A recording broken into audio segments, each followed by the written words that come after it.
The goal of any relationship shouldn't be that the other person lives up to this pedestal that we've put them on. The goal should be a real connection with who that person really is. I know that when I started doing videos on YouTube, I was very almost over the top positive.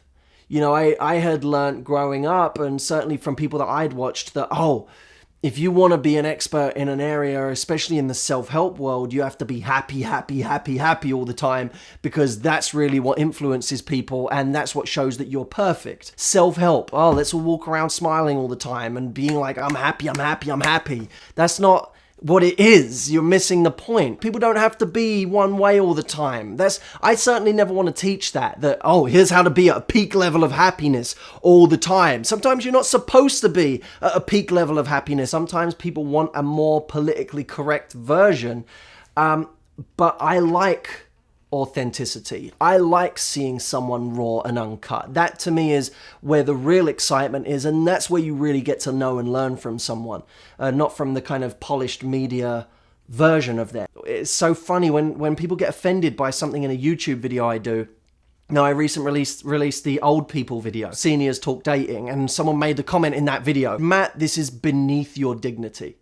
And I remember reading that and thinking, it's not. Like, me in that video, that's not on someone else. Like, I okayed that video going out there with the swear words and with, you know, the profanity and the lewd comments. When someone says that, I think, well, you either want a relationship with the real me, or you want a relationship with the idea of me.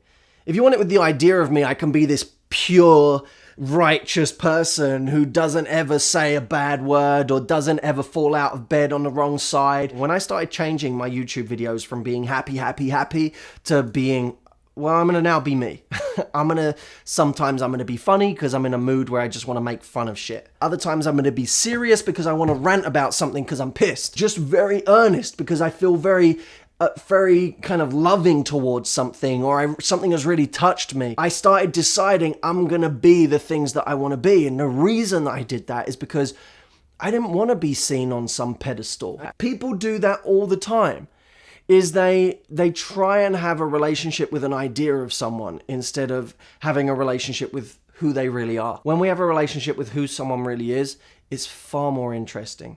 It's far more magical. We get the depth and we get the diversity and the whole range, the whole gamut of emotions and feelings and insecurities and strengths and all the little idiosyncrasies that make them them. That to me is far more interesting. And I think it's something we have to allow people to be more. My challenge to you, and I want to take up this challenge myself as well, because it's not easy. When someone does something that doesn't fit with your exact version of them, again, ask yourself that question. Do I want a relationship with my idea of them, or do I want a relationship with the them that actually exists? This one is going to create much more depth than this one, which is going to create constant conflict anytime they do something that doesn't fit with the way I think they should be, or the image that I've built up in my head. That's it. That's all I got to say. I'm happy, I'm happy, I'm happy.